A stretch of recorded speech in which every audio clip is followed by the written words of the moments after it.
Hi everyone, it's Irit with another process video. Today I'm playing with some pattern paper from the Studio Calico Lemon Lush collection. I've used that collection on a few pages now, and I think there are two more videos on my channel that you can see me using it. I just love the colors of this collection, and I wanted to use it, and I didn't really have an exact idea in my mind what I was going to do, so I just looked through the papers, and then I saw that one paper that you see me putting here in the middle with that crazy diamond shape or something, and that kind of gave me the idea of making a page like a background built from these small squares. So I chose another 3 pattern papers from the pad, all in shades of green and yellow, and I cut them to each of them to 4 squares of 3 by 3 inches. And then I just glued them on a piece of a 12 by 12 paper that I didn't really care for. And you saw that I put a line of dry adhesive, but if you want to try what I'm doing here, which I'm going to add gesso to this, then I really recommend taking the time and gluing the papers to begin with something like gel medium or Mod Podge or something like that. But the most important thing is just get that adhesive on every single millimeter of the paper, because once you add something like gesso or any type of medium on it, even like spray paint or spray mist or something like that, all these little papers are gonna warp, and if that's the look you're going for, that's great, but I wanted a smooth background, something that looks almost like it came that way. So I just had to go back after the gesso was dry and adhere everything. I used gel medium, I think, and it was just extra work that if I thought about it probably from the beginning, it would have saved me that extra step. So again, like I usually do, I didn't really know what I was going to do when I started this layout, and then when the background was done, when I glued all the papers to the 12 by 12 paper, I thought it looked a little too bright, and I didn't want these squares to be so obvious. So I grabbed some gesso and I just spread it around the edges and on the places where the papers meet, and I really like how that looks now. The photos I chose for this page are just a couple of photos from some even calling it a trip is too much, just driving around, exploring new roads and places in the area where we live, which is something we like to do on weekends. And it's just a cute photo of my daughter and my husband and myself. So that's what I wanted to use here, and I thought also the colors in the photos went well with the background.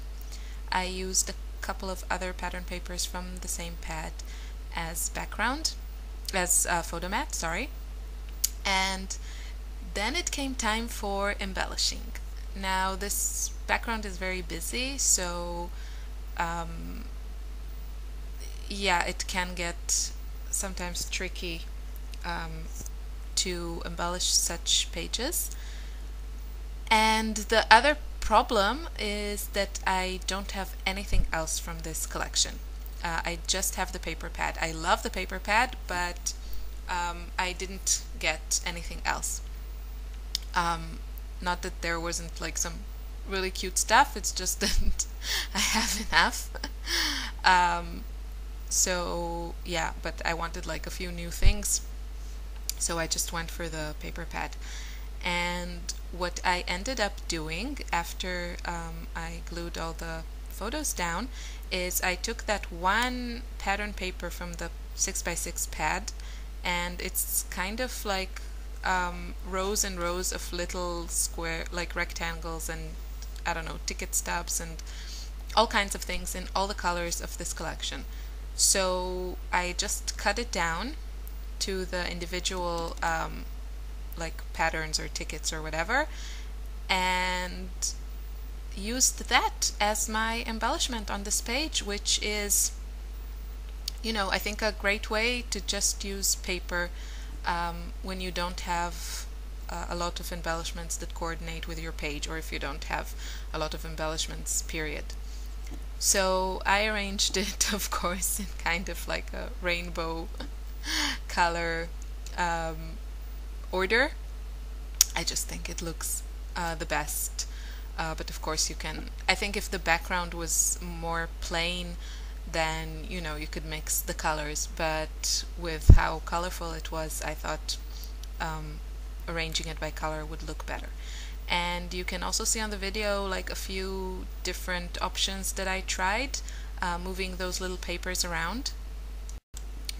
But I ended up going with this type of like kind of a diagonal, or yeah, something like that, just going from the top left area of the page, leading your eye through the photos, and then going to the bottom right corner of the page. I wanted to mount the whole layout on a 12 by 12 piece of pattern paper, so I cut it down a bit, and I just glued all the pieces of paper. I am now in a no glue danger zone.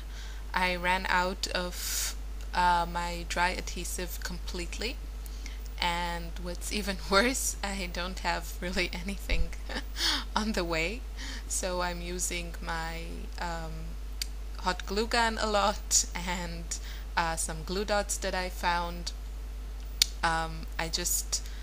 I'm on the Nicole Jones 911 Facebook page, and one of the challenges for April was not to buy anything except your subscription kits. So I didn't buy anything, and I could order just glue, but that would be kind of a waste. So I'm waiting till May, and then I'll probably spend a little bit more than on just glue. I don't know, I saw a couple of collections that I really like, and I would like to get a few things from them. So we'll see. But I do need glue, and I could go to like the office supply store, but there's nothing like really close to where I live. I live in a village kind of, and even the supermarket is like a few minutes drive away, and the office supply store is even further. And yeah, they have some dry adhesive there, I think, that is even like archival safe, but it's really expensive, and I just would like to buy some refills for my ATG, because these are for me the most economic. I do like the dot adhesive from American Crafts, the this to that, but it's just I go through like one roll like really fast, so it becomes kind of expensive. Okay, back to the page. I used 12 by 12 pattern paper from the Finley collection by Glitz Design, and I have to say that the colors look great with the colors of the Lemon Lush, especially those lime greens. It like coordinates so nicely. I thought about this collection when I saw a video from Vilna Furstenberg, and she used the Finley collection, and then I realized that I have like a few papers from that collection, and I actually bought the collection pack, but I already used a few of the papers. So anyway, if you have a few of these two collections, they look great together. And I used these big rhinestones and a couple of the stickers from the Finley collection because, as I said, I don't have any embellishments from the Lemon Lush line. The boring title for this page is my great two loves, or my two great loves, and I'm using the Studio Calico mistable thickers. They're great. I love this type of letters or embellishments or anything that you can customize because it just makes them, you can use them on any layout. So here I just used a little bit of yellow Mr. Huey to color them, but it was a bit too light, so eventually I added some ink. I used the Memento Pear Tart ink to get this nice shade of green that coordinates nicely with the colors in the Lemon Lush collection. Okay, so final touches were a few of the little letter stickers that also came with the Finley collection, and a couple of stickers, some rhinestones, and I used the Studio Calico Gold Mist to add some droplets and splatters. And that's it. I hope you enjoyed this page. Thank you so much for watching and for all the lovely comments I get. Have a great day. Bye!